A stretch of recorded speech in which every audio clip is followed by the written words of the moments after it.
qu'on va ouvrir dans le livre du Deutéronome, au chapitre 4, puis on va lire à partir du verset 9 jusqu'au verset 24. Donc je commence la lecture, puis s'il y en a qui veulent suivre dans la lecture, vous pouvez le faire. Deutéronome 4, on lit à partir du verset 9. C'est les paroles de Moïse à Israël. Il dit « Seulement, prends garde à toi et veille attentivement sur ton âme tous les jours de ta vie, de peur que tu n'oublies les choses que tes yeux ont vues et qu'elles ne sortent de ton cœur. Enseigne-les à tes enfants et aux enfants de tes enfants. Souviens-toi du jour où tu te présentas devant l'Éternel ton Dieu à Horeb, lorsque l'Éternel me dit « Assemble auprès de moi le peuple, je veux leur faire entendre mes paroles, afin qu'ils apprennent à me craindre tout le temps qu'ils vivront sur la terre, et afin qu'ils les enseignent à leurs enfants. Vous vous approchâtes et vous vous tîntes au pied de la montagne. La montagne était embrasée, et les flammes s'élevaient jusqu'au milieu du ciel. Il y avait des ténèbres, des nuées, de l'obscurité. Et l'Éternel vous parla du milieu du feu. Vous entendîtes le son des paroles, mais vous ne vîtes point de figure. Vous n'entendîtes qu'une voix. Il publia son alliance qu'il vous ordonna d'observer, les 10 commandements. Il les écrivit sur 2 tables de pierre. En ce temps-là, l'Éternel me commanda de vous enseigner des lois et des ordonnances afin que vous les mettiez en pratique dans le pays dont vous allez prendre possession. Puisque vous n'avez vu aucune figure le jour où l'Éternel vous parla du milieu du feu à Horeb, veillez attentivement sur vos âmes, de peur que vous ne vous corrompiez et que vous ne vous fassiez une image taillée, une représentation de quelques idoles, la figure d'un homme ou d'une femme, la figure d'un animal qui soit sur la terre, la figure d'un oiseau qui vole dans les cieux, la figure d'une bête qui rampe sur le sol, la figure d'un poisson qui vit dans les eaux au-dessous de la terre. Veille sur ton âme, de peur que, levant tes yeux vers le ciel, et voyant le soleil, la lune et les étoiles, toute l'armée des cieux, tu ne sois entraîné à te prosterner en leur présence et à leur rendre un culte. Ce sont des choses que l'Éternel ton Dieu a données en partage à tous les peuples sous le ciel tout entier. Mais vous, l'Éternel vous a pris et vous a fait sortir de la fournaise de fer de l'Égypte, afin que vous fussiez un peuple qui lui appartint en propre, comme vous l'êtes aujourd'hui. Et l'Éternel s'irrita contre moi à cause de vous. Il jura que je ne passerai point le Jourdain, et que je n'entrerai point dans le bon pays que l'Éternel ton Dieu te donne en héritage. Je mourrai donc en ce pays-ci. Je ne passerai point le Jourdain, mais vous le passerez, et vous posséderez ce bon pays. Veillez sur vous, afin de ne point mettre en oubli l'alliance que l'Éternel votre Dieu a traitée avec vous, et de ne point vous faire d'image taillée, de représentation quelconque que Dieu, ton Dieu, t'ait défendu, que l'Éternel ton Dieu t'ait défendu. Car l'Éternel ton Dieu est un feu dévorant, un Dieu jaloux. Amen. Donc, c'est tout ce qu'on va lire ce matin dans la parole de Dieu. Donc, si vous étiez là la semaine passée, on avait regardé le début du chapitre 4. Puis, il faut toujours se rappeler que c'est Moïse qui donne ses instructions au peuple d'Israël. On pourrait dire au peuple de la deuxième génération, de ceux qui étaient sortis de l'Égypte, là, parce que c'est eux maintenant qui vont entrer dans le pays promis. Mais avant qu'ils entrent dans le pays promis, Moïse donne ses instructions. Puis si vous avez remarqué, Moïse met beaucoup d'importance pour que le peuple soit, comment je dirais, vigilant à écouter la parole, mais surtout de la mettre en pratique.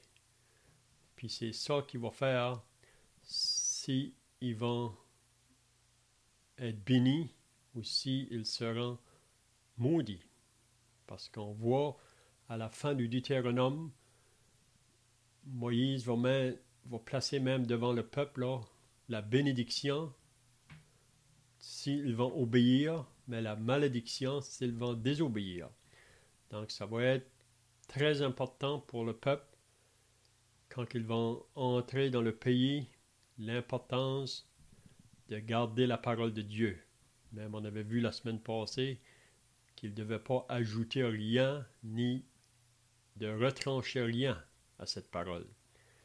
Parce que la parole de Dieu, c'est elle qui va faire s'ils vont vivre, s'ils vont se réjouir, s'ils vont connaître les bénédictions de Dieu comme peuple de Dieu.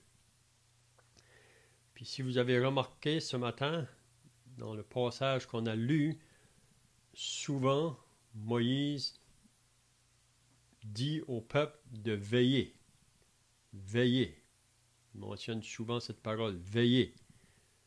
Puis si vous vous rappelez, c'est une parole que Jésus a dit à ses disciples quand il était dans le jardin de Gethsémane, quand que lui s'est éloigné d'un jet de pierre pour prier son Dieu parce qu'il voyait ce qui venait sur lui, là, la coupe qu'il allait porter. Puis ça nous dit qu'il s'est éloigné des disciples.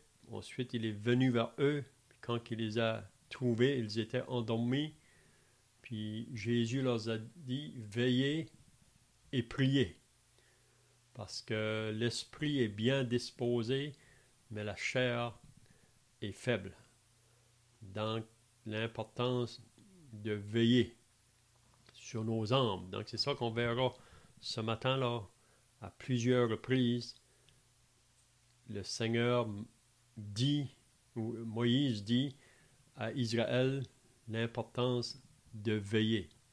Puis un autre point peut-être qu'on pourrait souligner avant d'aller plus loin, c'est que jusqu'ici, ce peuple qui a été délivré de l'Égypte, ils ont été dans le désert. Puis dans un désert, la seule chose qui était très importante, là, c'était leur dépendance de Dieu pour leur survie dans le désert. Il n'y a rien là dans un désert, vraiment même à la sagesse humaine, là, c'est un non-sens de faire entrer un peuple au-dessus de 2 millions de personnes dans un désert. Mais Dieu les a fait passer par là pour qu'ils apprennent à se reposer sur lui, à dépendre de lui pour leur survie de chaque jour. Même Dieu les avait pourvu la manne qu'ils devaient ramasser chaque matin, avant même le lever du soleil. Parce que le moment que le soleil se levait, la manne disparaissait. Donc c'était très important pour eux, s'ils voulaient manger à chaque jour, c'était de ramasser leur manne très tôt le matin. Puis tout le long du désert, Dieu a pourvu la nourriture, il a pourvu l'eau, il a pourvu leurs vêtements. Mais on pourrait dire dans le désert, c'était vraiment là une place où ils devaient vraiment se reposer là, sur Dieu pour leur survie. Mais qu'est-ce qui va prendre place maintenant? C'est qu'ils vont entrer dans un pays de bénédiction où que là, ils vont avoir des maisons, puis ils n'auront même pas besoin de les bâtir eux-mêmes. Ils vont avoir des champs ou des jardins qu'ils n'auront pas besoin de cultiver eux-mêmes. Ça va tout être prêt pour les autres. Et c'est un pays d'abondance, là où le lait et le miel coulent. Mais c'est là qu'il faut bien faire attention parce que souvent, quand on est dans la disette, on est plus porté à être dépendant de Dieu.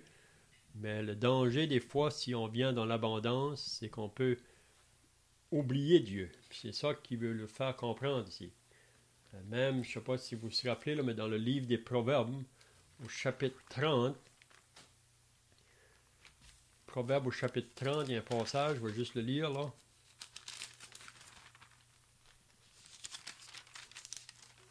Et le verset 8, ça dit, ou le verset 7, on pourrait lire, « Je te demande deux choses, ne me les refuse pas avant que je meure. Éloigne de moi la fausseté et la parole mensongère. Ne me donne ni pauvreté, ni richesse. Accorde-moi le pain qui m'est nécessaire, de peur que dans l'abondance je ne te renie, et ne dise qui est l'Éternel, ou que dans la pauvreté je ne dérobe et ne m'attaque au nom de mon Dieu. » Donc ici, c'est une prière ou une demande de ne pas me donner ni pauvreté ni richesse. Parce que dans les deux côtés, il peut y avoir un danger pour le croyant. Okay? Donc je pense ici, quand que Moïse enseigne le peuple ou instruit le peuple, là, le danger que quand ils vont arriver dans le pays promis, parce qu'ils vont tellement être dans l'abondance, que le danger qu'ils pourraient oublier Dieu, même oublier de où Dieu les a sortis. Hein? Donc c'est ça qu'on va voir maintenant à partir du verset 9. Là. Donc, je ne sais pas si quelqu'un a des questions ici ou des pensées ajoutées là. Sinon, on va commencer au verset 9. Donc le verset 9, « Seulement prends garde à toi et veille attentivement sur ton âme. » Donc ici, c'est un avertissement au peuple. Mais on peut dire que c'est vraiment à chacun personnellement. Hein? Donc, prends garde à toi et veille attentivement sur ton âme. Puis Moïse va dire tous les jours de ta vie. Donc, il faudra veiller tous les jours. Il ne faut pas laisser un jour passer sans veiller sur ton âme tous les jours de ta vie. Puis il dit la raison pourquoi, de peur que tu n'oublies les choses que tes yeux ont vues et qu'elles ne sortent de ton cœur. Enseigne-les à tes enfants et aux enfants de tes enfants. Donc, la raison que Israël devra veiller sur son âme tous les jours, c'est de peur qu'ils oublient les choses que tes yeux ont vues. Donc, de peur qu'ils oublient d'où que Dieu les a sortis. Parce que ce peuple ici était autrefois sous l'esclavage en Égypte, sous la servitude de Pharaon. Puis Dieu les a délivrés de cette servitude, de cet esclavage. Mais il les a sortis pour les conduire dans le désert. Il a pris soin d'eux autres. On sait que la première génération, comme qu'on a vu dans les semaines passées, là, qui avait sorti du désert, de l'Égypte. Dans le désert, ils étaient remplis de plaintes et de murmures. Puis, si vous vous rappelez, toute cette première génération-là est morte dans le désert. Parce que la raison, c'est qu'ils étaient incrédules en ce qui concerne les promesses de Dieu.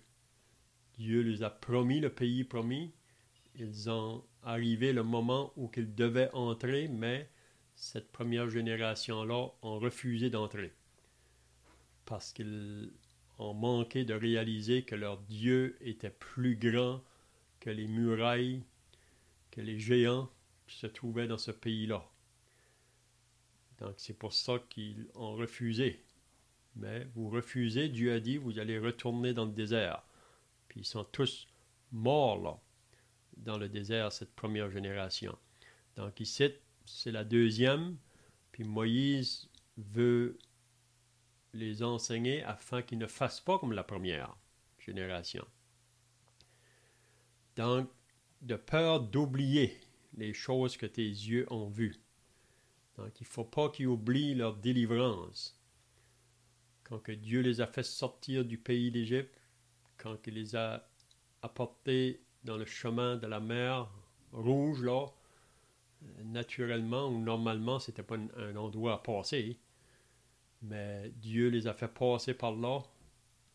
Puis quand il a ouvert la mer pour les faire traverser, c'était simplement pour qu'ils apprennent que Dieu va veiller sur eux autres tout le long. Hein? Donc il ne faut pas qu'ils oublient ça. Même dans le désert, Dieu les a pourvu la manne. Dieu les a pourvu le vêtement. Il les a pourvu l'eau pour leur survie. Puis une chose aussi qu'ils devront faire, qu'ils ne devront pas oublier, c'est qu'ils doivent enseigner ces choses à leurs enfants puis à leurs petits-enfants. Donc ici, on va voir ça à plusieurs reprises dans le Deutéronome, là. L'importance des parents de transmettre ça à leurs enfants. Pouvoir dire à leurs enfants ce que Dieu a fait pour eux. Puis de ne pas oublier de le faire. Puis ils devraient le faire, même on lira dans le Deutéronome 6, là, chaque jour. Le matin quand ils vont se lever, le soir quand ils vont se coucher, même s'ils vont en voyage, ils devront toujours rappeler à leurs enfants leur délivrance du pays d'Égypte. Puis leur rappeler vraiment concernant qui est Dieu, ce qu'il a fait pour eux et dans tout leur chemin. Donc il faudra qu'ils prennent attention à faire ça. Puis là, il leur rappelle, ici, il rappelle aux enfants d'Israël ce qui s'est passé là, dans le désert au début, au verset 10. « Souviens-toi du jour où tu te présentas devant l'Éternel ton Dieu à Horeb. » Donc ça, c'est 3 mois après leur sortie du pays d'Égypte, quand que Moïse est allé sur la montagne du Sinaï, ça se trouve à Horeb. Donc, ici, Moïse dit au peuple, « Souviens-toi de ce jour-là, où tu te présentas devant l'Éternel ton Dieu à Horeb, lorsque l'Éternel me dit, assemble auprès de moi le peuple.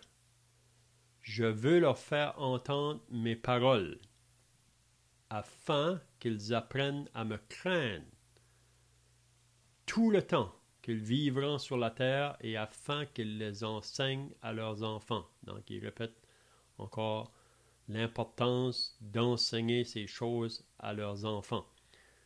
Donc, il dit, souviens-toi, il dit, quand on était à Horeb, quand que Moïse a rassemblé le peuple, puis là, Dieu va parler à Moïse, parce qu'à un moment donné, Dieu fait entendre sa voix, mais le peuple est effrayé au bas de la montagne, si vous vous rappelez, là.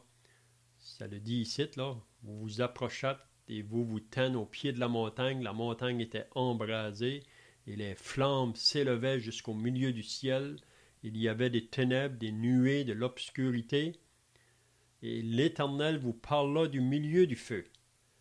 Donc l'Éternel faisait entendre sa voix à ce peuple-là. Puis si vous vous rappelez, à un moment donné, ils ont dit à Moïse, dis à l'Éternel de te parler, puis toi, tu vas nous transmettre qu'est-ce qu'il va te dire. Parce qu'ils étaient effrayés, même par ce qui se passait là, autour de cette montagne. C'est là qu'on voit vraiment la grandeur de Dieu, sa puissance, son autorité. Donc l'importance de craindre ce Dieu créateur, celui qui nous a créés, celui qui nous a créés pour un but, qu'on puisse le servir et l'adorer. Donc ici, il faut bien se rappeler que Moïse parle au peuple d'Israël qui a été choisi pour Dieu, pour être un témoignage au travers les nations. Parce que toutes les nations autour, eux, ils ont leur Dieu, ils vivent vraiment contraire à ce que Dieu veut, mais pour Israël, à cause des privilèges que Dieu a fait à ce peuple-là, c'est pas parce qu'ils étaient meilleurs que les autres peuples, on lit ça dans Deutéronome 7, c'est juste que Dieu a fait grâce à ce peuple-là, mais ils sont beaucoup plus responsables parce qu'ils ont eu des plus grands privilèges, ils ont eu beaucoup de choses qui leur ont été dites concernant l'Éternel Dieu. Donc, ici, il va leur dire de se rappeler de ce qui s'est passé là, à cette montagne. Il dit, l'Éternel vous parla du milieu du feu, vous entendîtes le son des paroles, mais vous ne vîtes point de figure, vous n'entendîtes qu'une voix. Donc ici, il leur rappelle que quand Dieu a parlé sans ce, comment je dirais là, sans qu'il voie Dieu. Et Dieu a parlé seulement par sa voix qu'il a fait entendre. Puis on sait que la raison, c'est parce qu'on ne peut pas voir Dieu et vivre, parce que Dieu est saint, Dieu est pur. Donc, même quand que Moïse allait sur la montagne là, pour avoir un contact avec Dieu, si vous vous rappelez, quand il descendait de là, son visage brillait. Donc, Dieu, ici, il nous a parlé, il a fait entendre sa voix à ce peuple-là. Puis si vous vous rappelez, dans le chapitre 19 de l'Exode, après que Dieu le parlait, ils ont dit à Moïse, on va faire tout ce qu'il nous a dit. Ils ont dit qu'ils allaient obéir à tout ce qu'il leur avait dit. Donc au verset 13, il publia son alliance qu'il vous ordonna d'observer. Les 10 commandements, et les écrivit sur 2 tables de pierre. Donc c'est là à Horeb que Dieu a donné ces 10 commandements. 10 commandements, c'est pas beaucoup. Mais il faudra que ce peuple-là obéisse à ces commandements-là, s'ils vont connaître la bénédiction de Dieu au travers des autres. Puis on sait que les 10 commandements, c'est comme divisé en 2. Parce que le Seigneur Jésus a dit, après qu'on lui avait demandé quel est le plus grand commandement, il a dit, le plus grand, tu aimeras le Seigneur ton Dieu de tout ton cœur, de toute ton âme, de toute ta force et de toute ta pensée, et ton prochain comme toi-même. Donc, ça, c'est les 2 plus grands commandements. Puis si on obéit ces 2 plus grands commandements-là, donc on accomplit les 10 vraiment. Donc les 10 commandements, on dit que c'est divisé en 2. Premièrement, c'est envers Dieu, puis ensuite c'est envers ton prochain. Puis si vous vous rappelez, le premier commandement, tu n'auras point d'autre Dieu devant ma face. Ça, c'est le premier commandement dans lequel il devait obéir.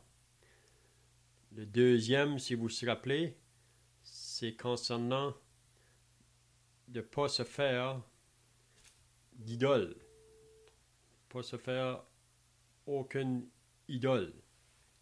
pas se faire d'image pour représenter Dieu.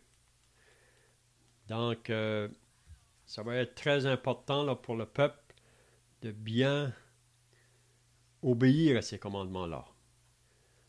Le troisième commandement, il ne devait pas prononcer le nom de l'Éternel, son Dieu, en vain. Donc, de ne pas prononcer le nom de Dieu inutilement. Puis le quatrième, c'était concernant d'observer le jour de repos que Dieu leur avait donné. Donc ça, on pourrait dire, ces 4 commandements-là, c'est envers Dieu. Mais les 6 autres, c'est envers le prochain. Donc, tu honoreras ton père et ta mère, le 5e commandement. Le 6e, tu ne tueras point, ou tu ne commettras point de meurtre. Le 7e, tu ne commettras point d'adultère. Le 8e, tu ne voleras point. Le 9e, tu ne mentiras point. Et le 10e, tu ne convoiteras point. Donc ça, ce sont les 10 commandements que Dieu a donnés à ce peuple-là sur la montagne du Sinaï. Donc ici, Moïse veut que Israël se rappelle de ça. Oui? Donc au verset 14, donc on est dans Deutéronome 4 et le verset 14, ça dit « En ce temps-là, l'Éternel me commanda de vous enseigner des lois et des ordonnances afin que vous les mettiez en pratique dans le pays dont vous allez prendre possession. » Donc ces lois-là, ces ordonnances que Dieu a données à Israël sur la montagne du Sinaï, il faudra que ça les suive, ça. Partout où ils vont aller. Puis surtout, quand ils vont entrer dans le pays de la promesse, ils devront obéir à ces lois-là. Mais il faut se rappeler qu'ils vont entrer dans un pays où que les peuples qui se trouvent là sont tous contraires à ce que Dieu veut. Ils sont tous contraires à obéir à Dieu. Mais Israël, eux, ils devront, au travers de ce peuple-là, maintenir leur marche avec Dieu en obéissant à sa parole, à ses commandements. Puis c'est la même chose pour nous aujourd'hui.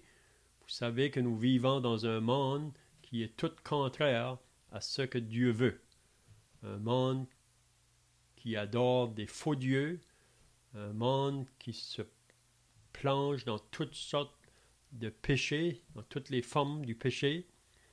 Mais pour nous qui sommes le peuple de Dieu, on ne doit pas participer aux œuvres des ténèbres de ce monde.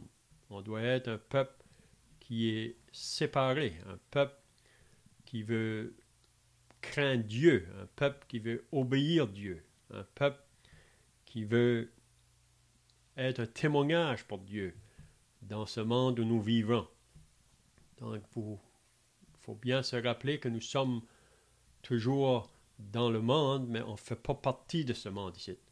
On voit ça dans la 2e épître aux Corinthiens, là, quand Paul parle aux Corinthiens, l'importance de la séparation. Et il faut qu'on marche dans une vie de séparation avec ce monde. Il ne nous dit pas de s'isoler, mais il nous dit de se séparer.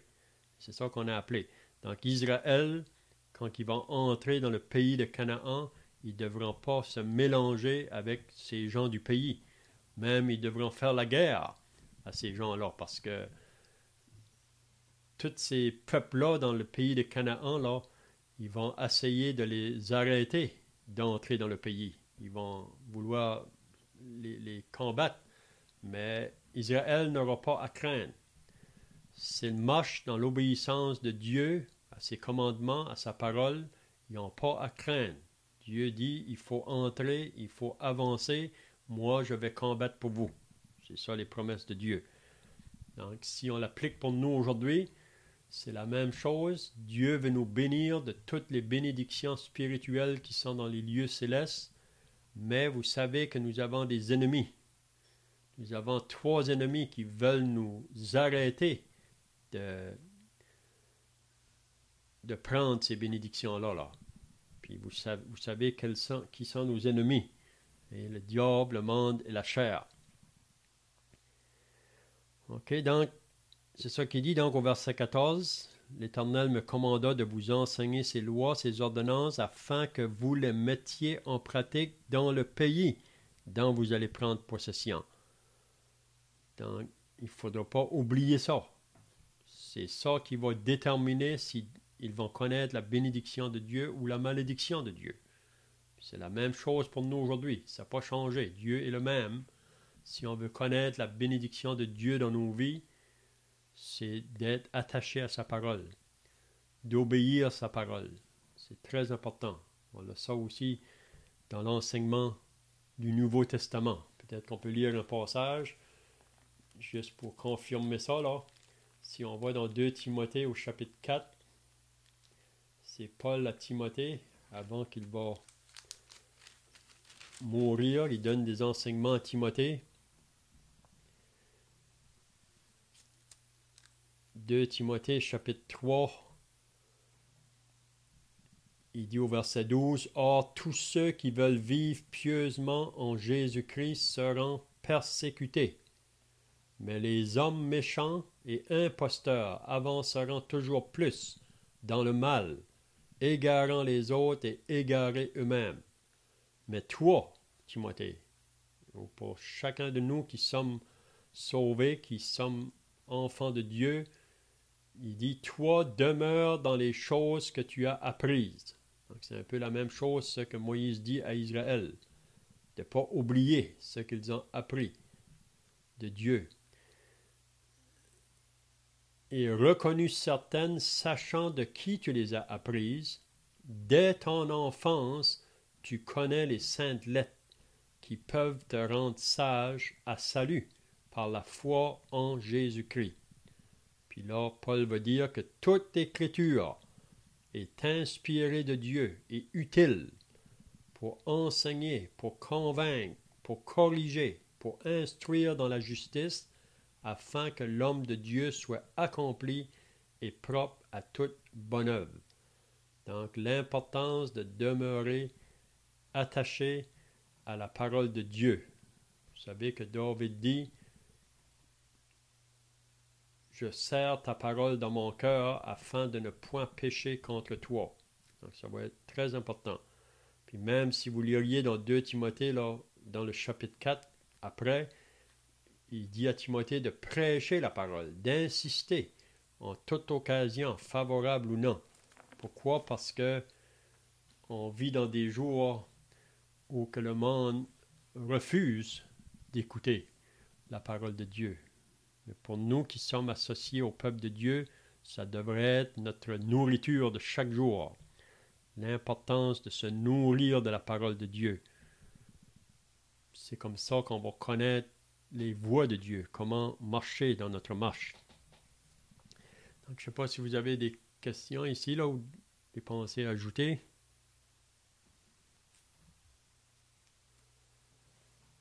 Israël va rentrer dans la terre promise en combattant les peuples qui y sont, qui vont essayer de les empêcher, comme tu disais, d'entrer, naturellement. Cependant, si on retourne à la promesse que Dieu avait faite à Abraham de donner cette terre à sa descendance, on voit que Dieu a dit, je vais te la donner, mais ça ne sera pas maintenant. Dieu a été patient, Dieu a attendu jusqu'à un moment. Et il dit jusqu'à ce que l'iniquité des Amoréens soit rendue à son comble. Donc, c'était des peuples qui faisaient des abominations, qui offraient leurs fils, leurs enfants, leurs fils, leurs filles, en sacrifice à Moloch. Ils les mettaient donc sur le feu vivant des jeunes enfants. Et ils les tuaient, ils les offraient en sacrifice. Ils faisaient des abominations aux yeux de Dieu. Et c'est aussi pas pour rien que Dieu dit de ne pas se mélanger avec ces peuples-là. Dieu veut pas que son peuple importe ses pratiques. Et on sait plus tard que le peuple, malheureusement, va se mélanger avec ces autres peuples, effectivement, qui ne vont pas être obéissants à Dieu et ne vont pas les détruire tous, comme Dieu avait demandé qu'ils le fassent. Et tout cela va devenir une occasion de chute pour eux. Ils vont eux-mêmes s'enfoncer dans ces mêmes péchés. Et Dieu devra même, à ce moment-là, intervenir et chasser son peuple de la terre. Ils vont aller en captivité. Donc, c'est très sérieux de ne pas se mélanger comme Dieu le demande, d'avoir vraiment un cœur dédié à la volonté de Dieu et à l'assemblée des croyants, si on veut. Donc, même dans le mariage, Dieu demande cette séparation. Oui, ça c'est un bon point parce que même des fois, les personnes peuvent poser la question là, pourquoi que Dieu demande à Israël de mettre à mort tous ces peuples-là dans le pays. Et comme tu viens de dire, c'est que Dieu a patienté envers ce peuple-là pour des siècles, même au-dessus de 400 ans. Et Dieu était patient face à toute l'abomination, comme tu viens de dire, qui se faisait là. Mais la patience de Dieu a terminé. Donc c'est un peu la même chose avec l'histoire du déluge. Et Dieu a dû juger la terre parce que la méchanceté des hommes était grande. Puis c'est pas que Dieu a jugé tout de suite, quand il a eu la pensée de le faire. Il a utilisé Noé pour qu'il avertisse sa génération. Parce que Dieu va la juger à moins qu'elle se repente. Et vous savez bien que la génération du temps de Noé a refusé d'écouter le message de Noé. Donc le déluge est venu puis il les a tous emportés. Donc c'est la même chose avec ces gens de ces pays-là. Dieu a été patient. Puis encore aujourd'hui, Dieu est patient. Même c'est ça que Pierre nous dit. C'est la raison pourquoi que le Seigneur n'est pas encore venu. Parce que Dieu est patient. Il ne veut pas que personne périsse. Donc il pousse, on peut dire, sa patience jusqu'au bout. Mais à un moment donné, si l'homme refuse, donc il faut qu'il intervienne. Donc ça, c'est un point qui est bien de souligner. Donc le verset 15 maintenant, il va dire à Israël, là il va les mettre en garde contre l'idolâtrie. Vous savez, tous ces peuples-là dans le pays, ils sont associés à des faux dieux. Puis l'homme aujourd'hui qui ne connaît pas Dieu, donc il se fait des dieux. Et on vit dans un monde aujourd'hui où c'est rempli de dieux. Mais c'est des faux dieux. Et c'est des idoles. C'est des... Comme qui dit dans le psaume, ils ont des yeux, ils ne voient pas. Ils ont des oreilles, ils n'entendent pas. Ils ont une bouche, ils ne parlent pas. Ils ont des mains, ils ne peuvent pas toucher. Ils ont des pieds, ils ne peuvent pas marcher. Donc ça, c'est les dieux de ce monde autour de nous qui ne connaissent pas Dieu. Donc ils vont se faire des dieux avec la créature de Dieu ou la création de Dieu. Hein? Ils vont utiliser des animaux, ils vont utiliser des personnes, ils vont même vouloir adorer le soleil ou la lune. Mais qu'est-ce que Dieu dit au verset 15 ici à Israël? Il leur dit la raison pourquoi que eux ne devraient pas faire ça. Donc les nations le font, mais vous ne devez pas le faire. Parce que des fois, vous entendez le monde qui va dire des fois, ben, tout le monde le fait. C'est vrai que tout le monde le fait, mais nous, comme chrétiens, on ne devrait pas le faire. C'est différent. Donc, il dit, puisque vous n'avez vu aucune figure le jour où l'Éternel vous parla du milieu du feu. Donc, il rappelle ici que quand Dieu vous a parlé sur la montagne, vous n'avez pas vu aucune figure. Du feu à Horeb, il dit, veillez attentivement sur vos âmes. Donc, ici, ça va être un côté où ils devront veiller attentivement. Sur ce côté-là, là, de question de se faire des idoles. Parce qu'on vit dans un monde qui est rempli d'idoles. Il dit de peur que vous ne vous corrompiez et que vous ne vous fassiez une image taillée, une représentation de quelques idoles, la figure d'un homme ou d'une femme, la figure d'un animal qui soit sur la terre ou la figure d'un oiseau qui vole dans les cieux. Donc, il dit, il ne faut pas faire aucune image, soit des animaux ou des personnes. La figure d'une bête qui rampe sur le sol, la figure d'un poisson qui vit dans les eaux au-dessous de la terre. Donc, il ne faut pas faire ça. Parce que le moment que tu fais ça, vraiment, tu deviens adultère, vraiment, face à Dieu. Et Dieu est un Dieu jaloux. Il réclame la première place. Il veut qu'on le serve au-delà de tout autre Dieu. Hein? Donc, veille sur ton âme. Il répète encore. Veille sur ton âme, de peur que levant tes yeux vers le ciel et voyant le soleil. Donc, pour beaucoup, le soleil est leur Dieu. La lune, les étoiles, toute l'armée des cieux. Tu ne sois entraîné à te prosterner en leur présence et à leur rendre un culte. Ce sont des choses que l'Éternel, ton Dieu, a données en partage à tous les peuples sous le ciel tout entier. Donc ça appartient à ceux qui se sont détournés de Dieu. Vous savez, si on se détourne du vrai Dieu, on va vers les faux dieux. C'est ça que Paul nous dit dans l'Épître aux Romains. Parce qu'on a refusé de rendre gloire à Dieu, de lui rendre grâce ou donner gloire à Dieu, lui rendre grâce. Donc l'homme est parti dans son propre chemin. Puis plutôt d'adorer le Créateur, il adore la créature. Mais ça, les nations font ça. Mais il dit ici, mais vous, l'Éternel, vous a pris et vous a fait sortir de la fournaise de fer de l'Égypte. Même en Égypte, ils étaient remplis de toutes sortes de dieux. Mais Israël ne devait pas être associé à ça. Afin que vous fussiez un peuple qui lui appartint en propre, comme vous l'êtes aujourd'hui. Comme vous l'êtes aujourd'hui. Donc, ici, c'est vraiment une mise en garde. Puis c'est aussi la même chose pour nous aujourd'hui qui sommes associés au peuple de la Nouvelle Alliance. Vous savez, les idoles sont là autour de nous. Puis ça peut être quelque chose qui peut être bien légitime parfois, l'idole. C'est quelque chose qui se met entre nous et Dieu. Le moment qu'il y a quelque chose qui est plus important que Dieu dans nos vies, ça devient un idole. Hein?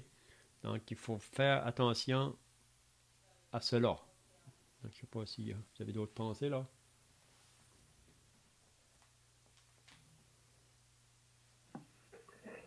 Je pense que c'est dans Romains qu'il y a cette même pensée que tu as émise. Donc, c'est pas juste dans l'Ancien Testament. Dans Romains, je pense c'est écrit se détournant du Créateur, ils ont plutôt adoré la créature, se faisant des images, etc. Donc, Dieu condamne ces choses même dans le Nouveau Testament. Et si on va même, comment dire, dans le Nouveau Testament, on voit que Paul encourage et félicite les Thessaloniciens. On lit ça dans 1 Thessaloniciens au chapitre 1, verset 9. Et comment ils se sont tournés vers Dieu en abandonnant les idoles. Hein. Ils ont abandonné les idoles pour servir le vrai Dieu, finalement. Et il y a cette exhortation qui nous est adressée par Jean et dit « Petits-enfants », dans 1 Jean 5, « Petits-enfants, gardez-vous des idoles ». Donc, il y a cette réalité, malheureusement, que les idoles, et c'est quelque chose qui colle à la peau de l'homme. On est dans un monde un peu étrange à cet égard parce que les gens vont penser que aujourd'hui, on n'est pas un monde idolâtre. Les idoles se transforment, elles changent, mais elles sont toujours présentes. Et que ce soit... les gens ont toutes sortes de dieux, si vous voulez, ou de religion. Même l'évolution, c'est une religion, c'est une philosophie qui est contre Dieu et qui nie Dieu et son œuvre créatrice comme il nous l'a déclaré lui-même. Mais l'argent aussi est une idolâtrie. Donc l'amour de l'argent, la Bible nous met en garde contre ces choses. Donc les hommes sont... Pourquoi il y a des guerres dans le monde? C'est parce que les hommes courent après les richesses, après l'argent. Souvent, les conflits, c'est en raison de l'argent ou des richesses, si vous voulez. Donc, c'est un mal qui est dans le monde. C'est sûr, dans le passage qu'on lit ici, Dieu fait référence vraiment aux idoles dans le sens de ceux qui prennent la place de Dieu, mais c'est réellement ça que l'argent fait parfois. Elle nous offre cette sécurité que Dieu lui-même devrait nous offrir. Donc, elle prend la place de Dieu. Si on se confie dans l'argent au lieu de se confier en Dieu, c'est aussi une idolâtrie. Mhm. C'est ça. Donc, je vois que le temps est presque terminé, là. Donc, si on lit au verset 21, on va juste terminer là, peut-être. « Et l'Éternel s'irrita contre moi à cause de vous. » Là, il rappelle aussi à Israël que lui, Moïse, il ne va pas entrer dans le pays. Puis la raison qu'il ne va pas entrer, on a parlé de ça dans les semaines passées, là, mais c'est vraiment le peuple qui l'a provoqué à agir d'une manière que Dieu n'a pas acceptée, mais Moïse est devenu responsable quand même de son geste. Mais il dit, « L'Éternel s'irrita contre moi à cause de vous, et il jura que je ne passerai point le Jourdain, et que je n'entrerai point dans le bon pays que l'Éternel ton Dieu te donne en héritage. » Donc Moïse rappelle cela au peuple, parce que le peuple, souvent, dans leur manière d'agir, ils peuvent provoquer le serviteur de Dieu, mais le serviteur de Dieu est toujours responsable pour lui-même devant Dieu. Donc Moïse n'entre pas, puis c'était tout quelque chose pour Moïse ici, là. Lui qui a conduit ce peuple-là tout le long du désert, mais lui-même ne va pas entrer à cause d'une chose qu'il n'a pas bien fait à un moment donné. Puis il faudra qu'il donne sa tâche à un autre homme. Puis on sait que c'est Josué qui va prendre la relève. Donc on voit que Moïse ne va pas subjecter à ça, si on peut dire. Il va prendre sa responsabilité, il va se soumettre à Dieu. Puis ça, c'est une bonne attitude aussi, d'être soumis à Dieu. Quand notre temps de service est fini, on se soumet à Dieu. Puis Dieu est jamais à court. Donc si mon temps est fini, il peut utiliser un autre pour continuer le travail. Donc ici, Moïse, il leur dit ça. Et au verset 22, « Je mourrai donc dans ce pays-ci. » Donc, Moïse va mourir dans le désert. « Je ne passerai point le Jourdain, mais vous le passerez, et vous posséderez ce bon pays. » Donc Moïse reconnaît toujours la parole que Dieu a dit. Il ne va pas y aller dans le pays, mais il sait que ce pays-là, c'est un bon pays. Puis il dit au peuple, vous allez entrer là. Mais il faudra faire attention.